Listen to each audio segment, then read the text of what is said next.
mistreated, forgotten, misrepresented. All these things can be used to describe the process in which individuals go through the justice system of Jamaica. Many individuals have been rendered powerless, voiceless, unable to really represent their true case, their true story, and their true history. It is today that we'll be bringing light to these stories.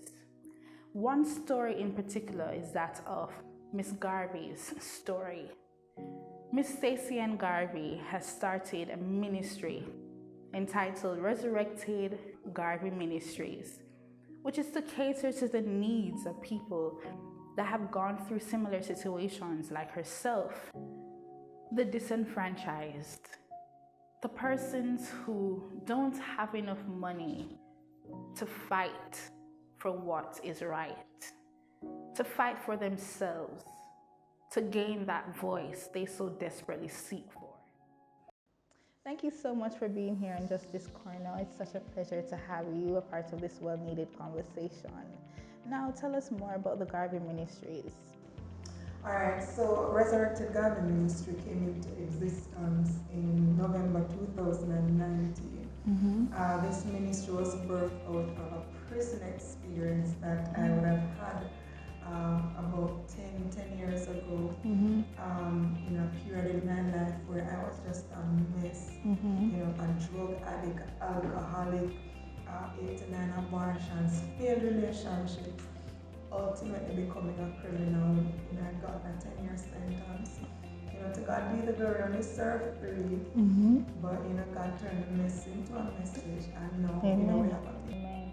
So what was the reason behind your sentencing, and what was that experience like? Were you told about alternative dispute resolutions, or you were just sent straight to prison after being tried? Nothing was explained to me. I didn't even go on trial. I'd gotten introduced to illegal activity at work, fraudulent activity.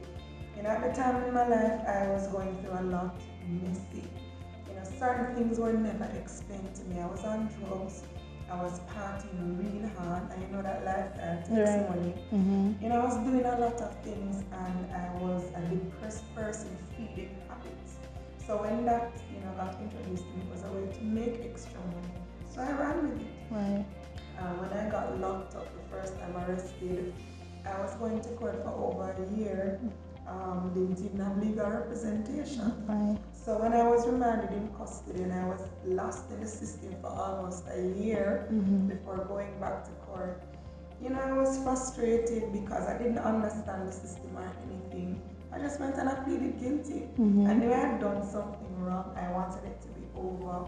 I had accepted, I'd done something, there's consequences. I just pleaded guilty. I think what you call the free lawyers, what you call them again? Court-assigned lawyers. Right. Yes. So one was given to me at the last part, I think when the time came for sentencing. And that was it. I was never told about any dispute resolution, any ADR, nothing. Nothing was explained to me. So I didn't even know that, something like this exists. So you were released on good behavior. Actually, I got what you call parole, and I think good behavior would play a part. So I was released after 3 years. So you found God in prison. I did. Wow. The first week of going into the prison, I was pregnant with my second son, and I aborted that pregnancy. The first week of going there, I found out I was still pregnant. Prior to going to prison, about 3 weeks before that, I tried committing suicide all by myself. It had to be a superior being that saved me at that time. It had to be a superior being that saved that baby. And so I wanted answers, I wanted more. I wanted to find out what would have loved me so much. Why those good things would have happened to a bad person like me. So the first week of being in prison, I went to church and I got a word, and it actually changed my life. And I wanted to be. That's beautiful. That's beautiful. So is there a facility in the prison for women who are pregnant and who have their children? Were you able to visit your son, or your son visit you in prison, the older one? And what was the experience like? So there's no facility, but the prison has what they call dorms. So the female prison in Jamaica is not what you see on TV. Right. It's like one of those reform schools. It's just a correctional, right? It's not really a prison, but we just say prison. So there's a dorm that they are locked in, nursing mothers that are pregnant. And if you have like a high risk conditions, and when you have your baby, you're given a crib, and you're able to nurture your baby. I had my baby given me, thanks be to God. I had him for about 9 months, and that was pure favor. Because normally when you have a child, you keep the baby for up to 3 to 4 months. But I kept mine for about 9 months, and contrary to what persons might say, the Department of Correctional Services in Jamaica, listen, they do a tremendous job. Wow. And I don't think they're highlighted a lot for it. Wow. I got really good health care. That's Wasn't amazing. the best, but I got really good health care. I got the opportunity to do about 2 to 3 ultrasound. I saw a gynecologist, I saw doctors, I was taken to the hospital to have baby, and I was never treated less than any other patient that was in the hospital. I'm not encouraging people to go to prison now, but should circumstances arise and you're there, you're given really good health care. That's amazing. I got to see that 2 or 3 times. Family Day. 2 or 3 times for the year or for the month? I was there like probably 2 years after. Okay. He left, so I got to see him about 2 to 3 times for the year. Okay. Yeah, so we still maintain that bond as mother and child. Right. So did you have any recreational activities? What were the opportunities that were presented for women in prison? School programs, skills training. What are those things? Most definitely. We have a lot of rehabilitation programs, for skilled persons. There are programs there, and we have sports day that will keep us active. There was exercise programs, music programs. I did a lot of that. That helped me to run the sentence, as they say. There was this very important person that did a lot for the female prison. Her name is Miss Carla Golata. I hope I pronounce it well. But she did a lot, she came in with a lot of programs, and she helped us on the journey to rehabilitation. Of course, there's a lot more that can be done. I realized coming home, some of the programs that can be done while persons are incarcerated, and that's something that our ministry is pushing now, because the prison culture and the culture in society is 2 different things. Right. When you're there for a while, you adapted to that culture. So you really don't know how to communicate properly when you're out here. Some persons in prison suffer from different mental struggles. Some persons, when you come home and you can't get a job, people don't think that you deserve a second chance. That hits the mind really hard. So one of the things that we can do through programs is prepare them mentally while they're in there for when they come home. I think there are certain programs that we can implement to help them with job placement. Even more educational programs for when they come home, because the truth is, as much as we want to paint a picture, the reality is coming home, it's hard to get a job. Right. People don't necessarily just open arms to you when you come home. So you have to be strong enough to, keep yourself in line, not to do about the same thing, to go back just to survive.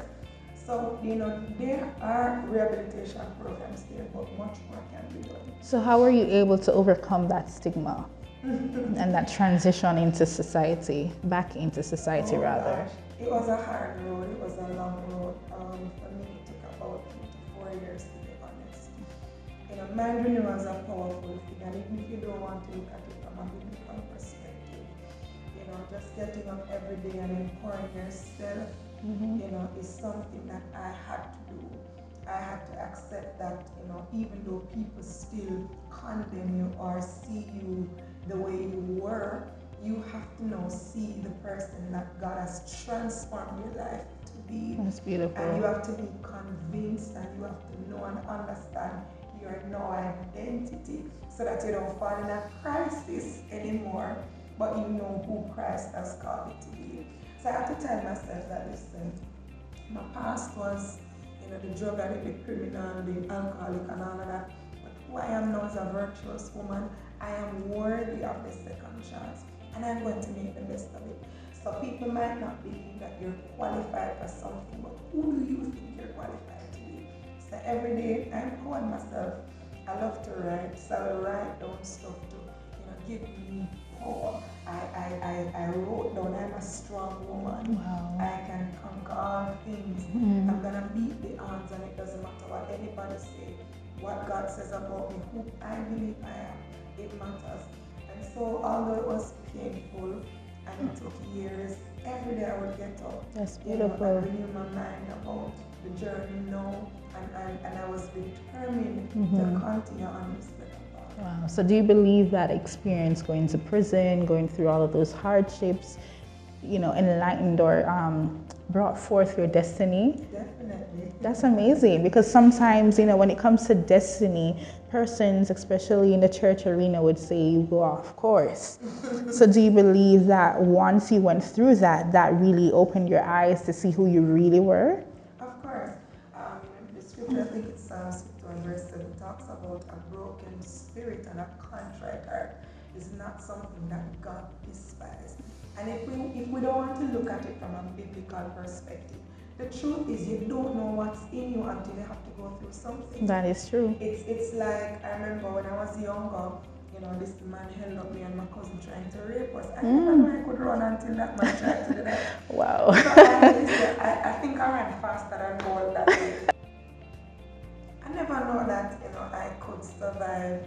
I didn't know I was a good mother until I had certain experiences that would have brought that out of me.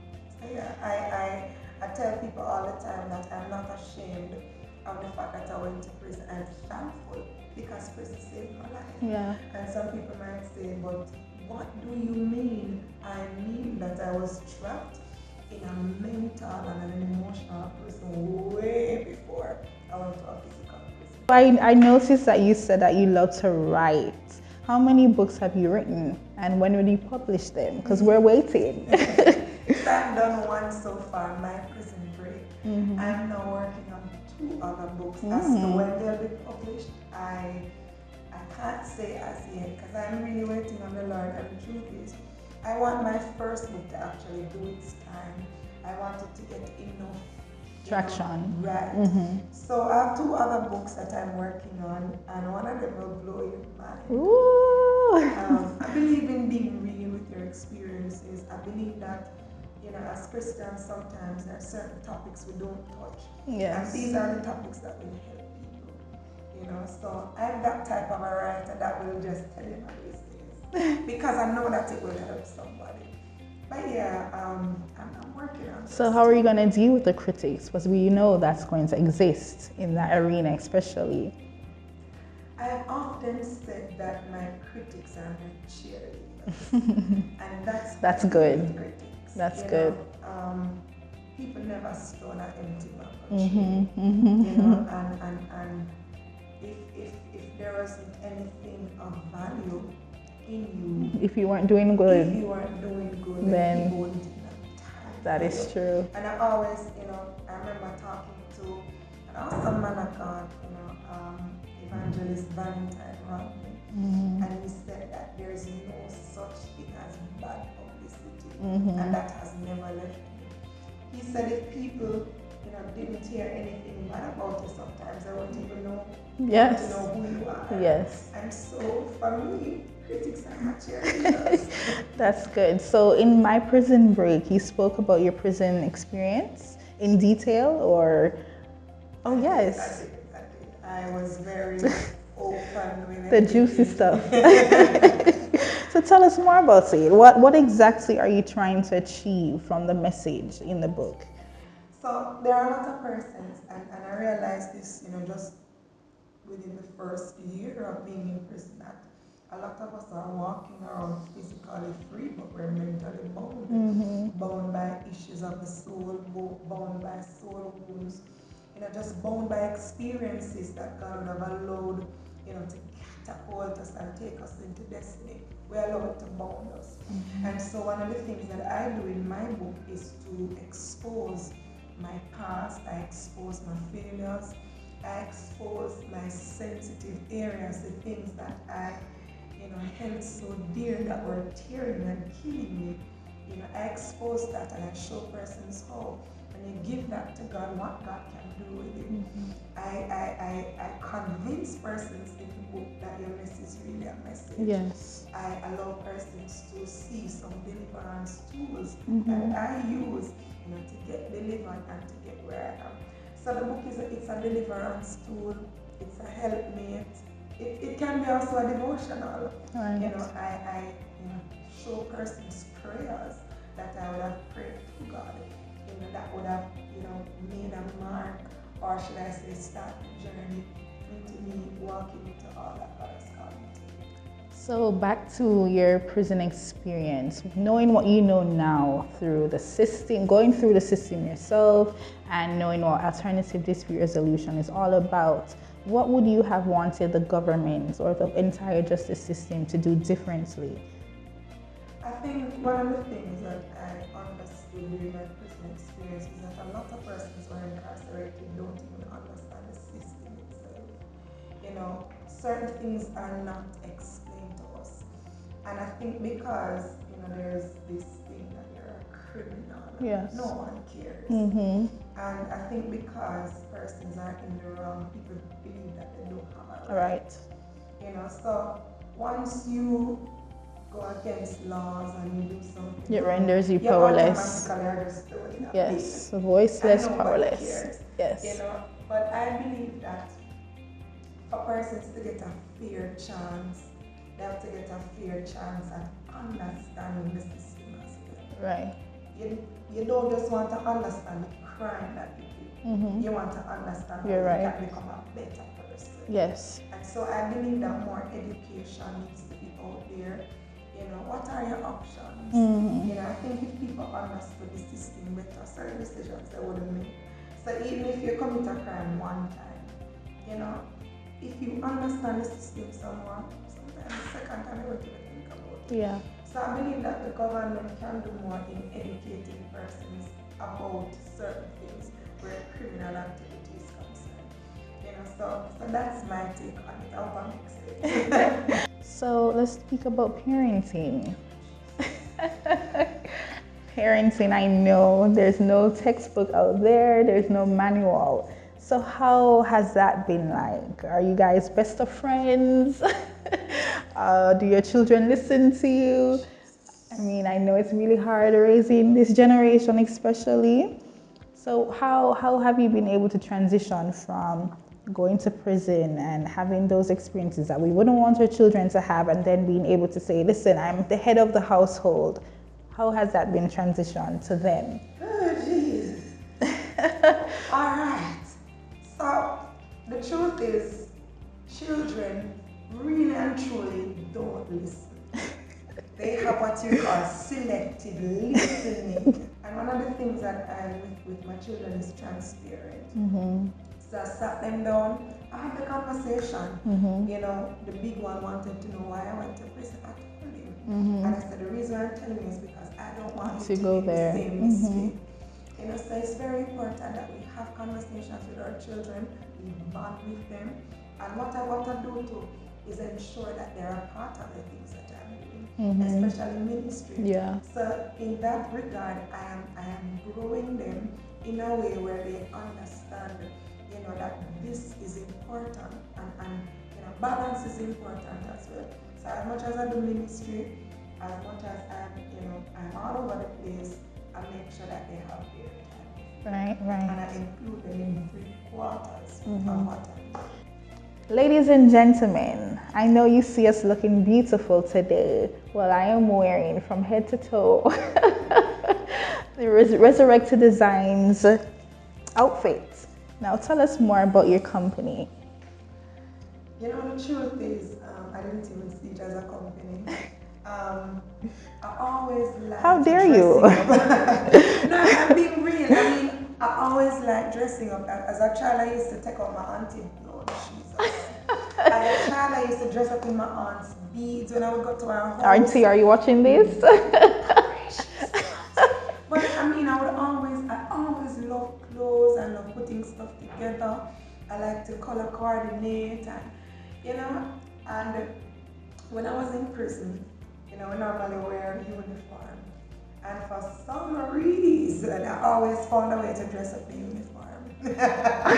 No, we really. Do you have pictures? We have to. I always found a way to dress up the uniform. When I came home, I didn't have a lot of clothes. I had one blue dress at one point, and I started getting little things, and I normally put them together. And then I realized, you know, I got into a stage, you know, where I started designing stuff. You know, I would have an event to attend or something, and I would design what I want to wear, and then persons would see it and I really like it, and you know, always compliment me. And then my spiritual mom, Prophetess Sarah Smith, you know, she's always encouraging me to, you know, push ahead with things that I like to do. And I remember before she started her line in, I think it was 2017 or 18, I don't remember fully now. You know, she was very encouraging about, you know, me, you know, doing the fashion design and all of that. And so I think it was last year, I started to think about it, you know, on a different level. I said, you know, this could really work. And I think it was this year I created an Instagram page. And I said I would start an online business first, you know, that turned out. And I started putting up my stuff that I designed. And I realized that people love them. Yes, it's. You know? And so that's how it came about, you know, Resurrected Designs. And yeah, the rest is history. So tell us more. So this is a neck piece, or is it a part of the dress? It's actually a neck piece and a hand piece. Wow. And you know, it's part of the outfit, but it can be worn with another outfit to complement it. So yeah. And my piece. Tell us more about this. So I mean, I like to be different. I like to be edgy, and you know, I love the idea of having this kind of 60s look, but with something modern. So I came up with that little piece.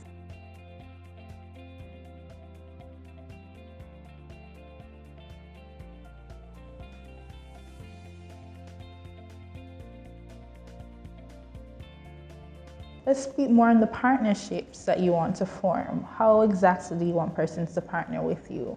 So one of the things that I want to do is to distribute this book, you know, into the prisons across Jamaica for now.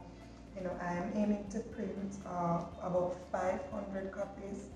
I will be doing a tour starting July 8th to 3 different prisons just for July, and then we'll be going again in December. But what I want to do for July is to distribute about 300 at that, 300 to 500 at that time. So we're looking for persons to partner with us in getting copies of the books, you know, distributed across the prisons. And what's the equivalent in figures? Based on what we've, you know, calculated so far, it's close to $1 million, you know, to get those 500 copies and to distribute and to do what we want to do. And how can persons reach out to you? So persons can reach out to me via WhatsApp at 876-504-7179, or they can contact us directly at 440-6019. Persons can also email us at resurrectedgministries@gmail.com. And they can also follow our pages on Instagram and Facebook, Resurrected Garvey, and, you know, message us from our pages as well. We look forward to partnering with you in July and December as well. So what do you have to say to the Jamaican people? I mean, one of the things that I experienced when I came home was persons not wanting to give me a second chance just because of the fact that, you know, I went to prison, I committed that crime, and there's this thing that people stigma. Keep over your head. I want to encourage persons to give people a second chance. you know, all of us at some point in our life, we fail, we fall. And, you know, some persons just get caught, some don't. That's true. And some persons, you know, walk around with worse issues that are not exposed. highlighted. Yes. So who are we to really judge? I want to encourage persons to give people a chance. You know, and there are several programs in Jamaica for persons who leave incarceration. And, you know, those programs, such as the programs that we're doing, we need partnerships. You know, so I know that persons kind of turn up their nose sometimes at programs like this, especially, you know, going into the prison, making impact.